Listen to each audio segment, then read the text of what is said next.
Yeah, go for it. Make sure it locks properly, and in the belt it's in good conditions. There's no cuts or tears on it. And you ask your passenger at all times, whether if it's your examiner or anybody, please put on your seatbelt. Now, if they don't put it on, that's their fault. You've already did your part. And the next thing I'm gonna do is do a safety start. Safety start consists of make sure it's in neutral. Just get it all the way to the left side of the wall. Because if it's in a gear and you do this number, it's still gonna wiggle. So make sure you just hit the wall to the left, neutral, clutch all the way in, start my truck. That's the safety start.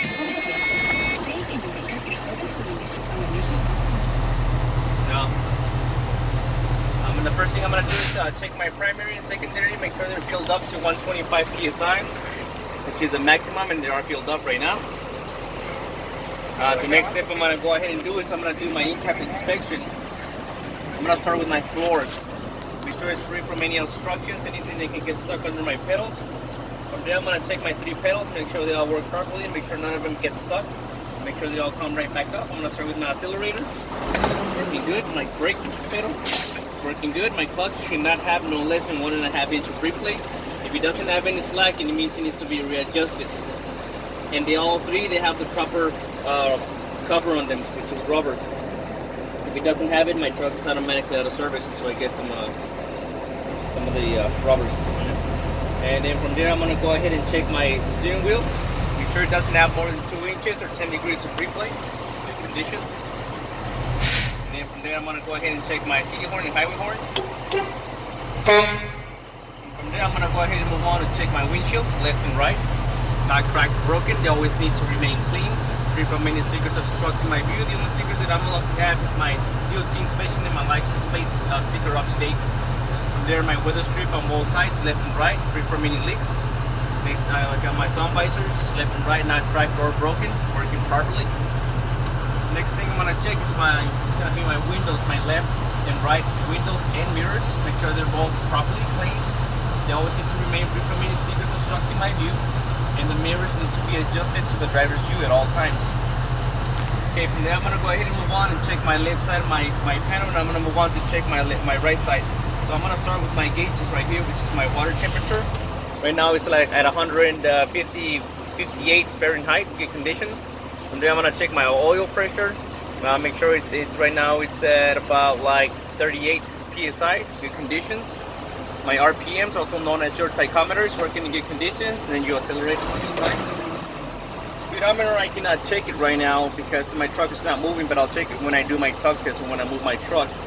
From there I got my fuel, a little less than half a tank. And I got my voltmeter, it's at 13 volts. It should not be no less than 12 volts, good conditions. Primary, secondary air tank gauges in good conditions, filled up to a proper level, 125 psi, that being the maximum for them. And then from there, I'm gonna move on and check over here my Johnson bar, also known as your trolley bar. This is only to test the trailer brakes. It is not for parking, it is not for stopping the truck at any time. I got my utility light in the back of my cap, in case I need to work my battery box or my gland hands to be working conditions. I got my fog lights in case I get put up into some fog. Then I got my lights in good conditions. And I got my low high beams over here, high beams, low beams. And I'll give you the indicator right here that it's working. It's on high. When you turn it off, that's low. And then from there, I got my panel dimmer. This is to dim my panel. So when I'm working doing the night shift, it doesn't make me sleepy because it's so super bright. Next, I got over here my emergency flashers. What this does, all the outside lights, they flicker. This is used to communicate the risk. In case you see an accident in front of you, people behind you cannot see what's in front of them because you see it 14 feet high. So you go ahead and warn them, let them know something's going on. They'll listen to you. And if they don't, then you did your part. From there, I'm going to go ahead and I've already done with my left side. I'm going to move on to my right side. The first thing I'm going to check is my air valves. Make sure they're not cracked or broken, free from any leaks going on. Got my cruise control. It's got the on button and the accelerator and coast in good working conditions. Over here I got my traction control differential. This works as a 4x4. It always needs to remain on the lock position. When it's on the lock position, it works as a 4x4 for such loose gravel and so on.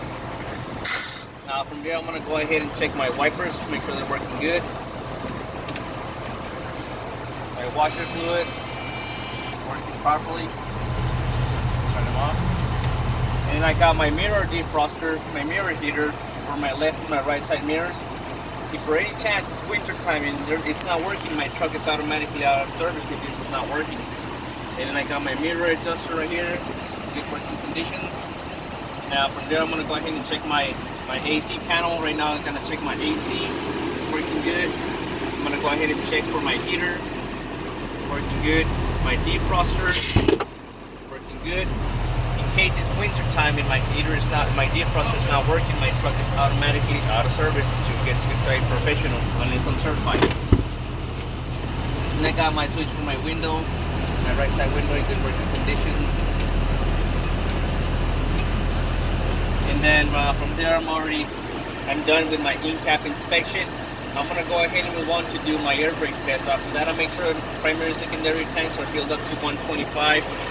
Press my brake a little bit and give it a little bit of a gas until I hear my valve push out. That's when I know it's at 125 psi. Just to be on the safe side. You'll hear it right now.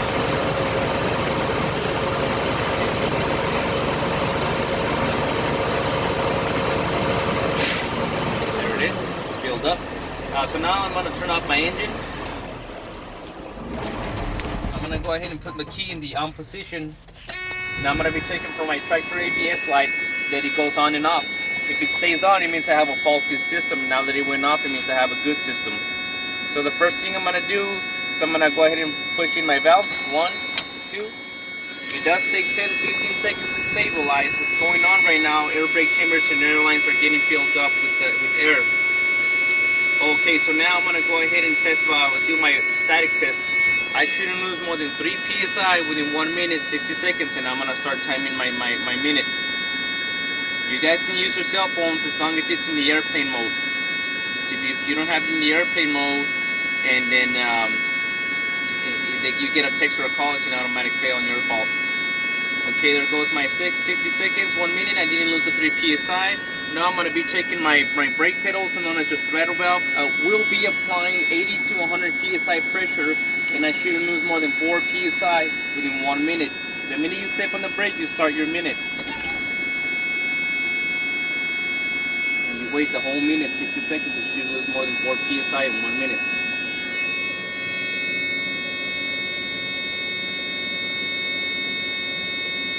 Alright, there goes my minute, 60 seconds. I didn't lose more than 4 psi. My next step is I'm going to check for my low warning signal. I'm going to continue stepping on the brake pedal. And when I come across at 60 psi or below, my low warning signal should kick in. If it doesn't, it means I have a faulty system and I need to get it checked. Let's check it. Low warning signal just kicked in, indicator is working properly. So now for my next steps, I'm going to be checking for my spring brake valves. I'm going to keep on pressing my brake pedal, and once I reach 45 or 20 psi, they should pop out. The red one's going to pop off first to prevent a jackknife, and followed by the yellow one. You should never touch the valves at any time after this because they will fail you. So keep your eyes into the valves, because sometimes the red one pops up first and then it takes a couple of more pumps for the yellow one to kick in. Let's try it.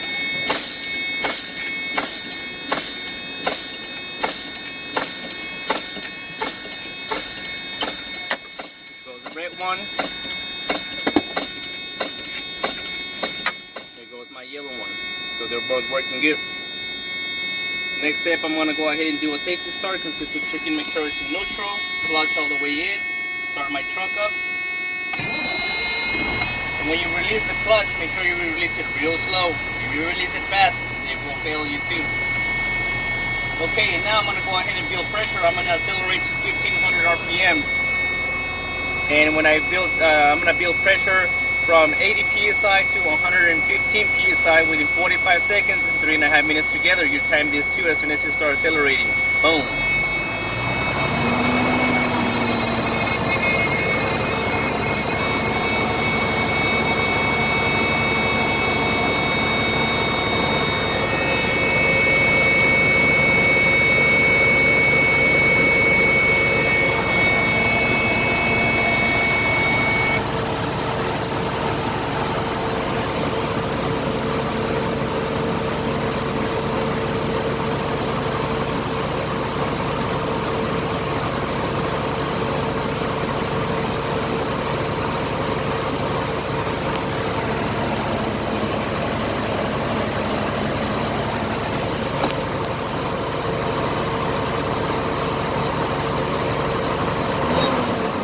more than enough.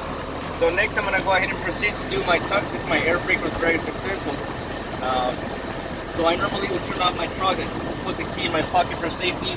But in this time I'm doing my testing, I want to save every minute that I can. So I'm gonna leave the truck running. I'm gonna go ahead and release my seatbelt, and I'm gonna get off my truck doing a 3-point step. Just checking, make sure it's one here, one over here, down, down. Side. Get back, 3-point step up. Close my door. Let me put my seatbelt again. Locks properly. Do not touch the brake at all because they will fail you. That defeats the purpose. So I'm gonna go ahead and go on that third gear, and I'm gonna start doing my tug test. I'm gonna test my trailer brake first. So I'm gonna push in the trailer brakes, tractor parking brake, and the trailer brakes remain on. I'm gonna release my clutch, and I should feel a tug. If my truck moves, it means I have a faulty system on the braking system. How it's holding good, my truck's not going anywhere, so I have a really good system. Now I'm gonna do the opposite. Put on my parking brakes and release my trailer brakes. And I'm gonna do the same thing. I should feel a tug. The truck ain't going anywhere, it's working at 100%. Now for my next step is I'm gonna go ahead and test my service brake, which is my entire system, which is the tractors and the trailers together. And I'm gonna, perfect time to check the speedometer, go 5 miles an hour. I'm gonna hold my steering wheel very lightly.